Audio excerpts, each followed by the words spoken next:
So as I continue to work my way through commissioned reviews, commissioned through the Patreon, there's the link. Hey, I'm actually starting to vaguely catch up enough that I feel comfortable plugging that at the front. This time, if you want to commission me to review things, this one actually gives me a chance to do a little bit of double catch up because I was commissioned to review an episode of, well, a story, 4-episode long, of classic Doctor Who, which is something I'm also trying to catch up on.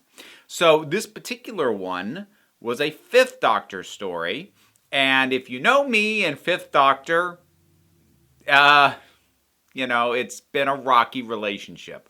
The simple fact is, most of the time, actually pretty much almost every time I've seen the Fifth Doctor, with only a handful of exceptions, I just don't get him.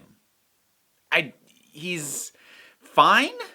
He's not bad, but there's very little for me to latch on to. Well, will that be any different with Kinda, which I have inaccurately pronounced as kinda on camera previously? In my defense, that's how you would spell the not official spelling of the colloquial term. Kinda this, kinda that. That's what it looked like, but it's pronounced Kinda. You know that because they say the word a lot in the story. So this is a Fifth Doctor story. The Fifth Doctor has Nyssa, Tegan, and Adric. Sort of. Nyssa isn't really there, and Tegan actually isn't even present for much of the story either. I'll come back to that. But they land on a planet that is something of a paradise, something of a Garden of Eden, a connection made super explicit by use of the snake imagery for the main villain of the piece. So, but that villain sort of comes into things later. The more immediate problem is there's sort of this initial outpost that's sort of assessing the planet for future colonialization. And things aren't going great there. They've had members of their team disappearing. The guy who runs the thing is this blustering, we do it by the book. We just took a few hostages. It's in the manual. And you're like, I'm sorry, what? And then there's the security head, Hindle, who is flat out breaking down and cracking up. Badly. He's whatever his breaking point was, he's past it. And that's sort of demonstrated as being a combination of the situation he's in, the growing tension, a certain amount of paranoia, and also just being emotionally, verbally, regularly abused by his superior officer. That probably didn't help. And they also have a scientist around as well, who is she's the calmest out of the lot. But that's sort of the initial tension, because what the Kinda is, the Kinda are the native peoples who are mute mostly. We find out later, and I kind of wish they dropped this explanation in earlier, because they say this thing about them, then they contradict it, and they don't explain that contradiction till later. So we get told they don't communicate verbally, they don't have language. And then, not that long after that, we see a couple of them having a conversation, but it gets explained later that the men don't speak, but some of the women do, and it was women having the conversation. I'm like, okay, but, could you have put the explanation a little bit sooner so it didn't look like you forgot your own premise? But it is one of those things, once you know everything I played, okay, it does actually track, but watching it in real time, you're like, wait a minute. So this has a number of things on its mind. It's actually doing quite a bit. It's doing possibly a little too much, but here's the surprise twist, folks. This might be my favorite Fifth Doctor story that I've seen behind Caves of Androzani. There's a number of reasons for that. I think the first one I'm going to tackle is that it's much more focused on the Doctor himself.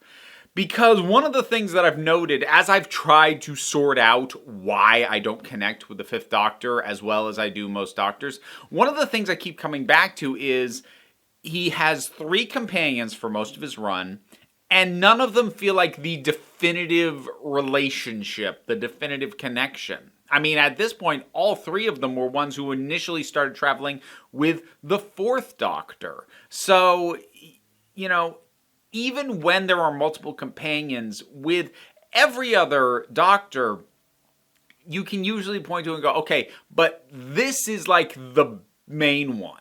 With the first Doctor, I would argue it was Susan, and second Doctor, it's Jamie. Third Doctor, he usually only had one companion at a time, unless you count the brig. But then fourth Doctor, it was Romana for a while, and then it was Sarah. It was Sarah Jane before that, and then it was Romana. Sixth Doctor had a rough go, but not his fault. Seventh Doctor, Ace, obviously. I'm just going to run through these. I can't stop myself. I'm on a roll now. Ninth Doctor was Rose. 10th Doctor, I would personally argue it's Donna, but some people will also say Rose, and I'll accept that because the relationship Rose had with 9 and then with 10 was different enough that I think that works for either one. 11 was Amy, and then 12, it was definitively Clara. As much as I prefer Bill, but that journey and that relationship of their the arc of their relationship is very key to 12. These are the core relationships that you sort of zero, or at least I do. I zero in on and go, hey, that's the main connection. So if I understand that connection, why they travel together, why they bounce off each other the way they do, then I can better understand this Doctor. And you'll also notice I kind of left the 13th Doctor off that, because this is a problem I have with the 13th Doctor as well, because with the 3 companions, I don't feel like she has a definitive relationship. It'll maybe shake out to be Yaz come Series 13, but we don't know yet. But in any case, with the 5th Doctor, I don't feel like there is a definitive relationship, and so that's something I can't zero in on, in addition to the fact that when there are that many people, the Doctor himself gets less focus.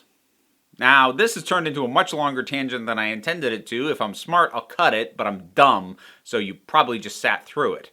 But in any case, the thing is that the story, because it was actually written originally thinking that there would only be 2 companions, then when it came closer to shooting, they realized, no, we're going to have 3, but rather than rewrite the entire thing, they just came up with a reason. Something happened at the very end of the previous story to basically mean Nyssa was out of the story and recovering in the TARDIS for the entire time. So she's just not there. And so we're down to 2, Adric and Tegan. And Tegan is also kind of out of commission for a chunk of this. And so it's a fair amount of Adric, but here's the thing. When given the spotlight, when given focus, and not having to share the space with all these other characters that the story's trying to do justice to, Adric isn't that bad. He's pretty good in this one, actually. Both his relationship and dynamic with the Doctor and his usefulness in the story, just being a helpful person. I'd say this is probably the best I've seen Adric, and I would include Earthshock in that. He's really well utilized in the story.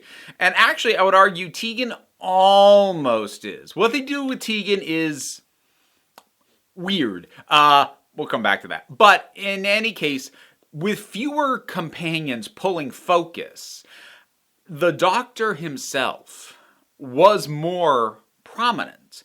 And I felt like I understood him better as I got to really watch him go through the process of coming to grips with what was going on around him and trying to come to terms with the people that he's just meeting, the people that he normally travels with. Because normally, I feel like oftentimes the 5th Doctor is very, he does one quick look in the middle distance and is like, okay, and now this. And I can't read it. And that's not an impossible thing to make work if you're trying to imply thinks very quickly on their feet. But here, I felt like I could see the thought process and I could follow it much better. Whether that thought process was jumping to the right conclusion or delaying and he gets stalled on the wrong thing. And in some case, Adric kind of takes the reins. There's an interesting thing where they're dealing with Hindle, the security guy who's cracking, and the Doctor is kind of trying to talk him down, and he's, sort of probing, how crazy is this guy? And Adric starts going, oh yes, you're right, of course, no, he's right. The trees are the danger out there. And the Doctor looks at Adric like, wait, what? But Adric is like, look, I'm gonna agree with this guy, and it'll allow me to get closer to him. You can just tell from the interaction without it having to be said flat out. And there's enough breathing room for the character of the Doctor himself that I'm like, I get him. I get what he's doing, and I get why he does or doesn't go in certain directions or come to certain conclusions at the times that they happen. Because, like, even with Big Finish, so, like, I think probably the best Fifth Doctor story I've listened to so far on Big Finish was Spare Parts, which is amazing. The thing is, though, the Doctor is not the most amazing thing in that. He's not the strongest element, and he's also not the primary focus. It's a Cyberman origin story, and it's exceptionally excellent at being that. But the Doctor himself is just kind of along for the ride as that goes on. Does it well enough. But again, I didn't get insight into him. I feel like I get more of that here. More of just how he relates to people in a way that just doesn't seem like the story is skipping steps, which is how I feel about his performance a lot of the time. I'm not going to say this is going to suddenly jump up my assessment of the Fifth Doctor, but having now seen this and starting to feel like maybe I do start to get him, I'll be curious to see how that affects future viewings of Fifth Doctor stories for me. And maybe over time it'll raise my estimation, but for right now, at the very least, I do feel like, okay, I have now something other than Caves of Androzani, which honestly was starting to feel like a massive outlier to point to and go, okay, maybe I can get you. Maybe I can wrap my head around this and figure out what's going on. So that was honestly a really nice surprise. And there's quite a bit of well done stuff in this. I actually want to focus on Hindle for a bit, the security guy, because one specific moment accepted where he kind of like breaks in and is like, "Mommy!" I'm like, oh God, no. Other than that, his breakdown is actually really good. Both the writing and the performance does an excellent job of capturing not just the degree to which he is kind of losing it, but the way his inconsistency. And that's sort of the big thing. It's very common in depictions of people sort of cracking under pressure. They just, and they just kind of go nuts, and like you crank them up to 11 and you keep them there. He's all over the place, which feels a lot more sincere, and his performance is very committed because he will switch on a dime. He'll be like, oh, yes, no, this is fine. And then, suddenly turn and get very paranoid and very violent. And those shifts work really well. And like even topic shifts to suddenly be talking about this and then like, what? No! And then go off on something else. If you've depictions of mental health or breakdowns or things like that, like they have a long history of being problematic. And I'm not going to say this isn't, but especially for the time that it was depicted, I feel like it does a really good job of capturing high, manic, pressured energy. This is someone who, in a fight or flight response, is trying to do both at the same time in multiple directions.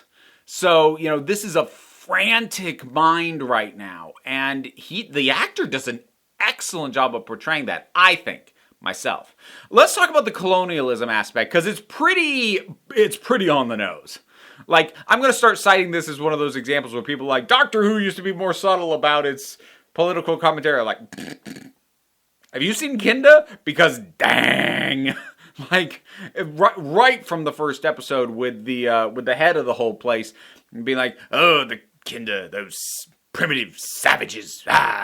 It's just this absolute disregard for them. It's not subtle. I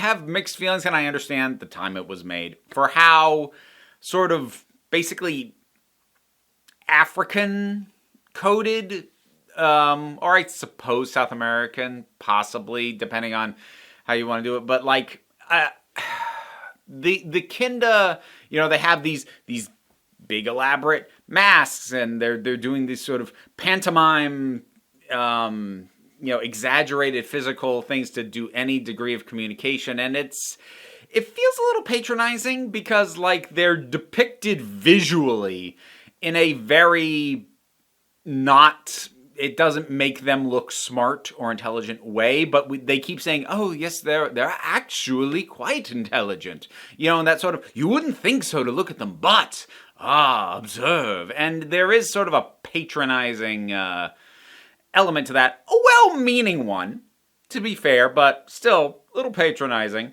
Of course, it does help that this is a made-up culture, but again, the visual coding involved and how blatant the colonialism aspect is. It's like, yeah, no, we kind of tell where you're going with this, but like at least it's critical of the colonialism. So it's coming at it with its heart in the right place.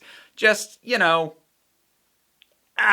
kind of is doing the noble savages thing, which has its own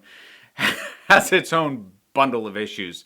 So I kind of set Tegan to the side because that deals with the primary threat, or the purported primary threat, I'll come back to that, of the Mara. Now, the Mara is this sort of otherworldly, other-dimensional entity that can possess people. It's symbolized by this snake symbol that transfers from person to person.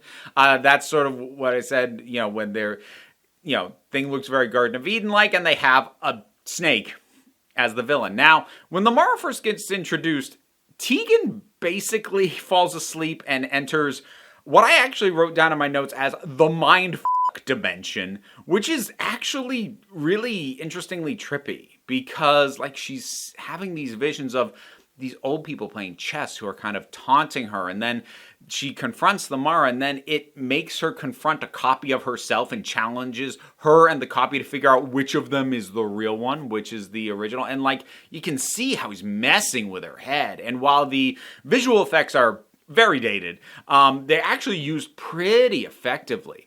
And when I said that Tegan was almost used well, what I mean by that is there is a point where the Mara overtakes Tegan and possesses Tegan. Possess Tegan is awesome, and I'm really annoyed at how brief that is. I kind of wish Tegan had been the primary vehicle for the Mara for more of the story, because there's a very brief period where she's, when she's possessed and she's dropping apples, subtle, on this Kinda heiress, and then starts talking to him and taunting him and sort of tempting him, and then the Mara transfers into Eris, and then Eris is the host of the Mara. But I really liked Tegan as the host of the Mara. She was intimidating, and they put like red on her teeth, and it looked a little like blood, but like not quite. It just looked like her teeth were like stained, and it was effective. I wanted more of it, but then and now it's this guy who you just met and you have no investment in, and who you all know almost nothing about the personality of because they don't speak, and he was exceptionally stoic up to this point. People just talked about what his personality and motivation was, and now he's the Mara, and because suddenly he's a male who's talking, it's like a prophecy, and the Kinda will follow him for some reason. And like I don't see why you couldn't have found like as flimsy as that is, you could in just as flimsy way have justified Tegan claiming to be the leader and getting the Kinda to follow her, because she was really good doing that, and I wanted more of it. But unfortunately, it is kind of, we get what we get with that. Now, I said the Mara was kind of the nominal villain, which is that, like, honestly, Hindle feels like the much more legitimate threat. And the things that he's doing, this irrational behavior and the lengths he's prepared to go to because of just where he's at mentally, he feels like a much more immediate threat than the Mara ever does. And I'm also not entirely clear what the Mara's plan is. or exactly what kind of threat the Mara represents. The Mara is one of those entities that's talked about in very vague terms, like it's ancient, it's dangerous, it can't be allowed to. Yeah, okay, but like it's all talked about in hypotheticals, vagaries. It doesn't really get tangible, and like some of the stuff that Eris, while possessed by the Mara, is just weird. I'm like, how is that supposed to help? So I think that's, if there's a weak element of this, some people might cite the special effects of the Mara, especially towards the very end, which I think they knew that Snake looked not great. That's why they overlaid so many visual effects on it. Like, they did the best they could with what they had. But I actually think what's weak about it is just the Mara itself doesn't really feel like the threat the way that Hindle does. And so I think they added in a villain that wasn't any more interesting than the situation already was, despite, the whole element of taking over Tegan. And if they'd stuck with that, if they'd kept the Mara in Tegan, it would have at least had the inherent threat of, that's a companion to the Doctor, who we have to figure out how to deal with this without hurting her. That, I think, would have worked much better. But for what we've got, it's a little jumbled between the colonialism and the Garden of Eden and the other stuff, and like it's possibly a little too layered for the runtime that it has. But it's a good execution of these characters, and some of what it's doing, it does very well. I was surprised how much I liked this. What do you think about it, Kinda? Whatever your thoughts are, drop something down in the comments. Let's talk about it. I'll mention the Patreon again, link in the description. No pressure on that, though. Like, share, subscribe. Also help me out. What do you think of Kinda? Any other Fifth Doctor stories that you'd recommend to help me try and continue to wrap my head around this particular incarnation of the Doctor? Maybe I'll get to them eventually. Or you can, commission me. Just saying. Yeah, I'm shameless. But, no pressure on any of that. We take a relaxed attitude around here, so you can just come on back next time you need a break.